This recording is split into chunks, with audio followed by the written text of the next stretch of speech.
Hey guys, Dib the Awesome here to give you another Monster Legends Guides where we talk about monsters' moves, rune sets, partners, all that jazz. Today we are talking about Ukuduma, and you're probably wondering, Dib, why do you have two Ukuduma guides? Why is that a thing? One says old and this one says the new. Well, obviously this is an updated guide, and there's a couple of reasons why I'm doing it. One, I feel like I didn't express his ideas as well as I wanted to in the last one. I feel like it was just kind of half-hearted, or like I realized his really huge strong points at the end. I mean, because it's one of those situations like, oh hey, this so he could actually do this, or like, he's really good at that, or like I feel like I didn't touch voices, touch my position on that more. So I'm hoping in this video it's better, or I can explain stuff better. And all that jazz. And the second reason why I'm doing this guide is he actually got an update to his moves. This actually was just a recent thing. I wasn't even aware. I was still going to remake this guide regardless. But he, ironically enough, I'm actually making an updated video because he has changed. He has changed in terms of his single target moves, which have now become special based. The remove negative good effects from your target has changed, not in terms of damage, but in terms of you can remove everything now. It's spammable. Electric Shelter became special base. The cooldown still on it is still glorious. This move is still glorious in my opinion. I was really happy. I actually saw Armor Gaming's video before making this one. Because it hasn't been quiet in my house in a while. It now just became quiet, and now I'm able to do this, this remake and stuff like that for this Monsters guide. This move is still fantastic in my opinion. Run it on any build. It's just majestic. One turn cooldown, and it's pretty much a very resourceful shield. Nice. I'd give it a thumbs up. And Power Drainer. I do believe the damage got nerfed, but I do believe the cooldown. I don't think this was I can't remember this being a one-turn cooldown single target move. At least I don't remember it being it. If it wasn't, I think it was 2 turns. But if it has changed, that's a bonus. That's a plus. It is 60 damage. You can essentially use this as the damage build, and the extra guide build has been improved greatly with these changes to a single target deck. I will say that it has become a lot healthier.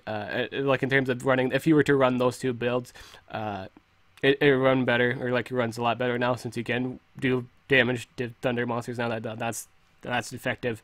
That's wonderful. So damage is a option, though. Again, it's still not his optimal choice. His true potential again lies in his supportive nature of Carapace Grow, Electric Shelter, Energy Infusion, and either Power Drainer and or Rotten Saliva, whatever you wish to run for the that move. It's just preference. Do you want to remove double damage, do damage at the same time, or do you want to remove good effects? It's mainly just focusing on the whole support thing. He's entirely supportive. You just want him to do this. You don't care if he does any damage. He's just mainly there to support. But the big money makers again is these 3 moves: Energy Infusion, Electric Shelter, and Carapace Grow. They're still the best. I believe this move have gotten increased in stamina cost. That's completely fine. I don't think that matters too much. It just increases the cost by a little bit. It's not a huge increase, or like it's not a huge difference. And plus it gives energy back to begin with. I wonder if this. I also even wonder if this also just covers the cost of it. I still think you need stamina to run it, but I feel like it gives you the same amount of stamina back, so you can use it without a care in the world. Or maybe you just lose a little bit. You know what I'm saying? But that's just the thing. So we're going to be talking mainly about this build, the supported build, this one, and this one, as I said once before. So the thing I wanted to emphasize very importantly in this video is the fact that he is genuinely a damage buffer. He can increase the damage. Is it a huge buff? Is it comparable to things like Incognita, Priority, Double Damage, Demise, the heavy hitting, spam? Is it like spammable totem buffs that can infinitely increase your power? No, it's none of that. The key point you should realize with this move is it also removes debuffs. Now, I really think a lot of people are overlooking this move because this doesn't say double damage. I really think that that a lot of people are overlooking the utility of this move, how powerful this move is, simply because the sentence right here isn't double damage. The double isn't added there, nor is this 100% damage boost. It's just a damage boost. It's just 50%. I really think you guys are overlooking that. I think a lot of people are. He's a good versatile support. Again, he's just really good. I think a lot of people are overlooking him, and they're just like saying, "Oh, this monster sucks." It's just they're just saying the same, and he has no use whatsoever. He's garbage. I think that's really overlooking it. While he doesn't do, like, in terms of basic stuff, he can actually set up double damage with his ultimate. It actually gives a 50% shield. That's a really protective move. I'm going to say this statement, all right?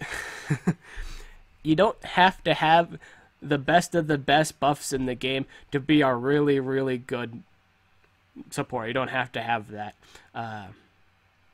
The key with the support is, genuinely speaking, they're not there to do the damage. They're not there... They do the just absurd amount of things, just really broken stuff all the time. They're there to keep your monster safe. They're there to provide what they provide. Each support generally has their own unique flair. What do they do compared to their other counterparts? Bowtie, Kalik, Sarah, Monster Device, they all excel in protection-based AoEs.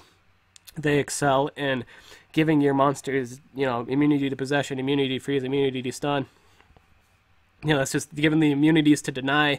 They can reset cooldown, what have you. Tymeron, Totem, do a bunch of their own unique supportive things. Tymeron sets cooldowns, does a lot of damage reduction if you build them like that. Stop time, extra turn.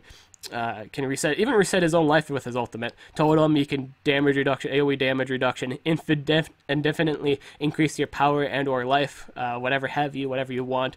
Honestly, the best, theoretically speaking, the best damage buffer in the game. Theoretically speaking, in terms of like not like the spontaneous instant win double damage demise, as we all know and secretly hate too if we ever get that upon ourselves. You could say the interesting flair with this monster is he's cleaning up monsters as he's buffing them.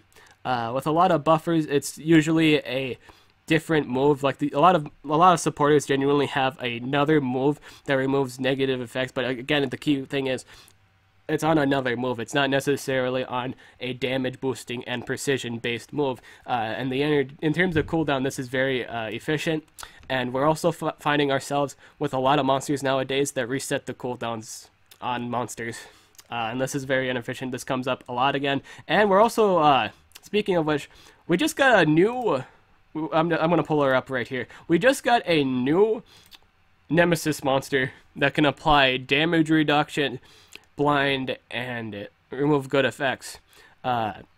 So the cooldowns, in terms of cooldowns, if we were to put the old stuff on defense there, if they do set up and this monster, you can just get rid of it. If there's more monsters like this in the future that can just straight up remove your positive effects before you get a chance to do them, maybe it's just something to note.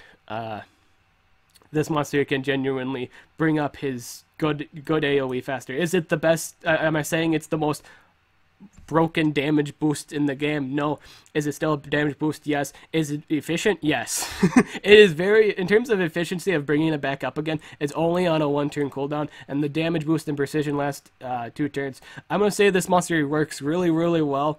Again, with the mountain trait, I brought that up in the video. It works well with the mountain trait monsters. It works well with things that have another AoE that's a 50% chance, so like Egg Eater, Violet, Hydrotilla. Hydrotilla has a fantastic 1-turn cooldown.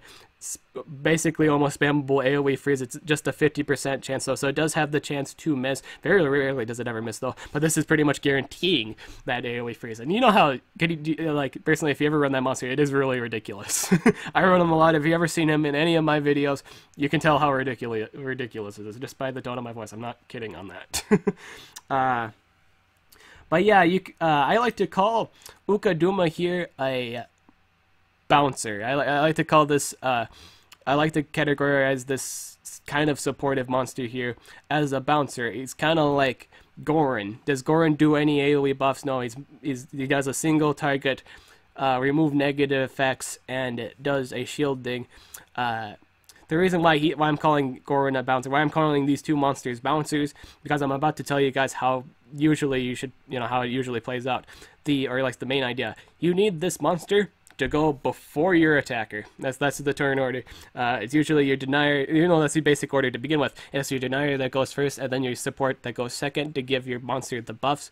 You need this monster to go essentially before your attacker does. Before your attacker gets his turn, and you need this monster to go before it, so he gets the chance to tidy not only to tidy up the attacker, but to tidy up pretty much anybody. If anybody's under any negative effect, if your denier just got denied by, let's say like a magic monster, or like a monster that applied some negative effect that denied you, that was going to deny them the turn, let's say like a random negative effect. This guy really counters the following. He's an anti-possessor. You can pretty much deny anyone except Hackster's AoE possession. He's the only one that doesn't cover that. But he covers AoE possessors. He can stop AoE possessors from doing their thing. He stops things that really rely on negative effects, things that like just constantly stack negative effects upon negative effects on monsters like Toy Master, Egg Eater, I don't think Super Mario does that. But he still does possession. He's still a possessor, so that still counts in the counter table. He counters a lot of magic monsters. I'd say the only things he doesn't cover are stunners in the magic category. Or like, that's the main argument for him right now, on all honesty too. And in terms of the thunder category, everything in the thunder category genuinely stuns. The only one that really possesses is Monster Device, and that's a single target move. I think with the release, at the moment, Armor Gamer also stated this in the video, he's a bit underwhelming at the moment because all he is in the thunder category. I'm going to say that is, genuinely speaking, yeah, he's only in one category. But I think we should be open more. Be more open with the books. Like when he comes out for the books, hopefully he's in a book where he really excels in. And Armor himself even said that too. I give Armor a star for I really like talking to people. Just genuinely a lot of people that are really open-minded about possibilities in the future. He did point out all the possibilities, and honestly, he did point out all his possibilities too. He just didn't totally trash on the monster. Or anything like that. He also saw the reason for the monster. He also saw what this monster is capable of, and that's spot on. And I also agree in terms of honestly, you can't put this thing on defense with a smile on your face, knowing 100% you're gonna troll the ever living piss out of whoever fights you. not at this point in time. When he's out in the books in the future, he might very well possibly be a very fun monster to use on defense. At the moment, though, I don't know too much. You could say it's also a thing too. You could say also it doesn't matter too much, because you can use monsters. You put monsters on defense that genuinely are Bane to Voltic too. That's also a thing. That's just the main argument, just in terms of dealing with his own group of monsters, you could say. But I think since the release of the books, we should be more open-minded about them. I'm just saying that's just a universal statement. It's not necessarily pointed, the Armor Gaming video. I'm just saying a universal statement, and when this thing comes out in books in the future. No, what have you. So yeah, he's really good against anti-possessors, things that rely on negative status effects. So a lot of deniers too, like Krampus. I think if you run Master Skill with full speed, or you're trying to use him as a denier, that's one. Mr. Scratch. Again, a lot of magic monsters just genuinely, just that's the general board. That's a lot of monsters that do more than one effect. Demise with her single target, negative effect, random effect. Incognito with her random effect. Glitch with his random effect. There's a lot of monsters that apply a random effect or a bunch of negative effects, or monsters that do double negative effects, like Balthazar. I do believe the new Fire VIP does burning and quicksand. So that's not really healthy. The moral of the story is we're getting a lot of monsters nowadays that apply a lot of negative effects, and so this is a good first step into kind of countering that or making it so it's less health for the other two monsters on your team. So again, he's more so a bouncer slash cleaner. He's there to clean up. He's there to clean up the other two, or just like, you know, clean up everybody on your team. He's there to make sure everybody has a nice tux. Make sure everybody's nice and clean before they head out.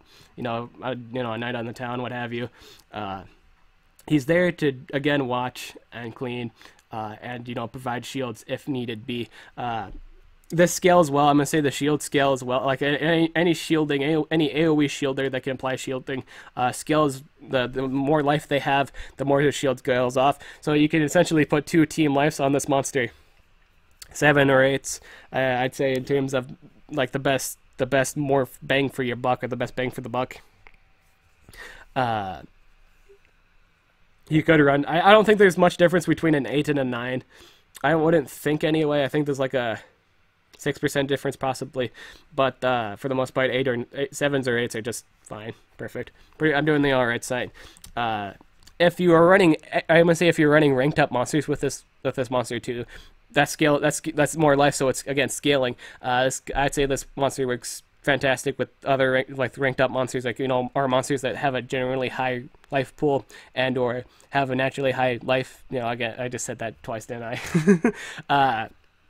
So yeah, for the most part, mountain monsters, Agursis. I brought up in the last video Agursis. Like, I predict Agursis is going to be such a fantastic monster to pair it up with. I don't even have it yet, but I'm pretty sure that's going to be a thing. Along with Tulkaju here, he can also be a great partner with Agursis too. That's also a great option. But we're focusing on this. We're not talking about Tulkaju. That's actually the next episode, the next guide. But yeah, all this is on the concept of cleaning and bouncering. Bouncering. But again, cleaner. He makes sure everybody's nice, neat, and tidy, and accurate. Room builds, you can build whatever you want. In terms of room builds, you can build him a variety of different. It's just one of those monsters. You can build him anyway. If you want it full team speed, go right ahead. You can do that. I'd say if you wanted to use him in a beat 'em up situation, team speed might be your great option. Or you absolutely need again, I said he wasn't the most optimal beat 'em up situational monster because he doesn't provide double damage or anything like that. But you have the option to run it like that. Just to help off the denier. I honestly think he works well when he cleans up. He really wants to clean up the monsters before they move, just so their turn isn't bothered at all. They can freely do whatever they want without let's say poison. He's really bothered. He's just one of those. He's just one of those monsters that wants to make sure your allies are clean. He wants to make sure everything's okie dokie before they go out into battle. I'd say again, very good versatile monster. Very, very versatile. He excels really well in his situations, I'd say, in terms of when he's bred up. But again, since he's not in any books yet, it does hurt his usability. You can't use him as often as you'd want to. That can be said with any monster. Any monster that's not in the book yet actually does hurt its playability. For the longest of time, Voltic wasn't in the book, so that hurt his playability a lot. We didn't see much of Voltic for the longest of time. That's a great example. And I didn't as much as but it was pretty obvious. Yeah, it's like a lot of people that owned Voltic were like, well, this is terrible. I can't use Voltic in any of these wars because he's not in any books yet. That's probably the first thought that were coming to their minds. But yeah, once he gets into the book, I think a lot of people are gonna love his utility more. But right now, it's understandable that everyone thinks that he is a tad bit underwhelming at the moment because he's not in any books yet. He hasn't been used a whole lot. I plan on using him. So just if you're really interested of seeing this thing grow, or seeing him in action, I'm gonna be using him when I get him. So that's that. I would like to say that his ultimate is pretty great in terms of the support, providing 50% shield to everybody, while also, again, cleaning up. This guy is a solid cleaner. I think it's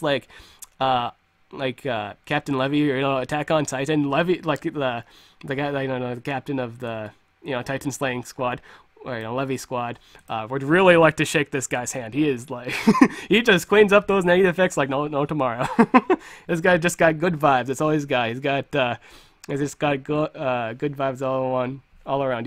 You could say you would really want to be be this kind of monster. Am I right? be mage joke. Be joke. Yeah, that's that. So you could say I just got done talking about the bouncer and the cleaner thing about him too. You could say it is a tad in terms of bouncing. He's not very good. He's words not very good. Let me rephrase that. He doesn't have as good of he has the single immunity to 1 deny out of 3. Goran holds the immunity to stun and freeze, so that's really great. It's going for him. You could say he has less bouncing opportunities if he were to get stunned or frozen. But again, if it's a possession situation, if you're in a magic fight, this guy's totally the go-to monster in terms of dealing with negative effects and or just AoE possessors. You just laugh. You just like, I was just AoE possessed. Well, no. Now I can just remove this. I was just too negative effect upon, and this guy didn't get stunned. I can just do this and laugh. This guy can be a really trolly monster. But yeah, just straight up, again, versatile support, what have you. Builds real quick for room builds. Generally speaking, again, build anything you want. Team life skills with the shield, you can increase your survivability on everybody on the team. You can use two team strengths and a speed for one, like just any team. I'd say for any just team rune except the full team speed build, excluding the full team speed runes. You generally want to run at least 1 team speed, and not 1 team speed, 1 speed. Then the other 2 runes can be whatever, team strength, team life, team speed, whatever have you. Unless you want to run full team speed, that's fine. Or if you want it for some reason, run full team strength or full team life. If you feel the need to do that, that's also fine. Whatever have you. Try different things out. I encourage the use of new ideas with new monsters. Just test things out to see what works. I think a lot with this is just a closing statement now. I think a lot of new monsters with new ideas get overlooked because a lot of people just want the old stuff but upgraded, but just like more ridiculous than it already is. Shalinar, for example, essentially is Barbatos fire. It's just a fire-based, Barbatos. It does extra turn double damage. Barbatos did that, but with the flare of the fact it's immune to stun, and essentially she can, it can make everything weak to its AoE and essentially just blow up everything in a matter of 2 turns. That's been done. We generally like things that have been done before, but again, are upgraded or are much more broken and. We don't necessarily think of new ideas on how to play the game.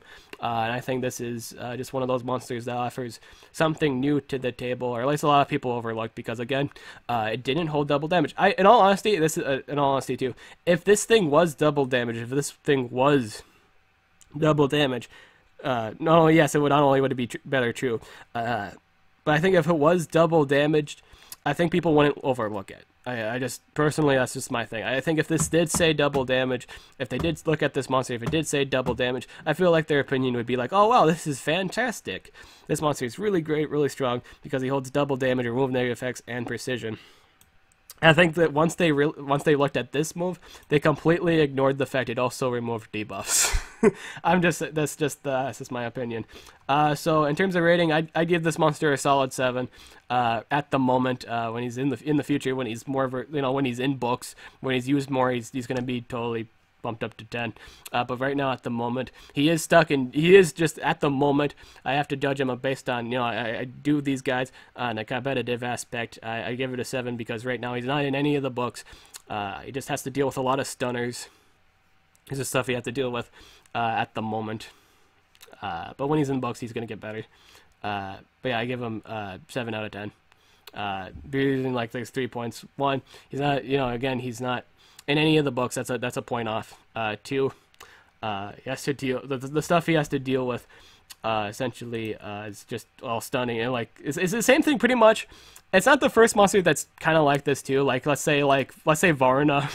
let's point out this Varna. Essentially, he's immune to stun, but every single monster in the water category does freezing.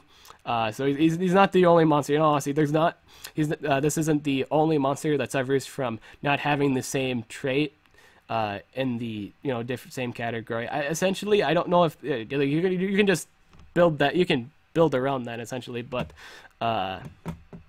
yeah, it's just the same thing. It's monsters that don't have the same trait, and if they're not like a speed demon, like this new magic monster right over here, essentially it's just like, oh, it's not going to be that great, or like it's going to get denied, or like all that jazz. But that's for the most part. It doesn't have. You could say it doesn't have You could say it doesn't have the elemental.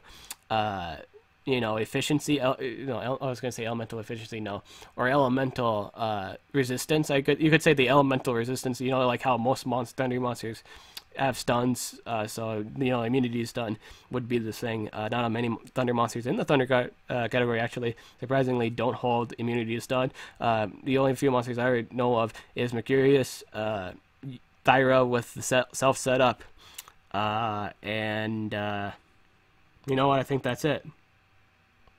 Yeah, that's it.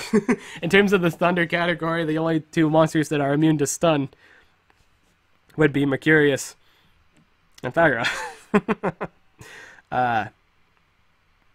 I'd just like to say real quick too, not including Dr. Victor's stun, he is really good at countering Dr. Victor's other AoE, the burning and blind, I do believe. He's good at countering ROFLs, random negative effects. You can do that. He does hold some counter ability to some of these monsters in the thunder category, not all of them. He does hold some strong counters to some at all again. And that's essentially all you need to know about Ukuduma. I hope this video was helpful. I hope it was. I don't know if it was as good. Let me know in the comments below. Was this as informational or as not as informational as the other video? I really want to know about that in the comments below. I don't know if I brought this up real quick. I want to bring this. There's a whole bunch of stuff I have to bring up real quick. I'm sorry. He also counters things that apply the elemental weakness. So Tephra, Shalinar, these monsters that apply negative effects. He's really great at breaking the combo chain because he has 2 chances to do an AoE to remove negative effects. I will say he's good for that stuff too. If you really need to make sure that you don't get set on fire and then blow up, he's really good at that. Okay, but now for real though. Now that's the final thing I have to say. In terms of this video, I have to go make the video for the other two now. The other two mages for this event. I really hope you enjoyed this video. I'm Dib the Awesome, and I'll catch you guys later.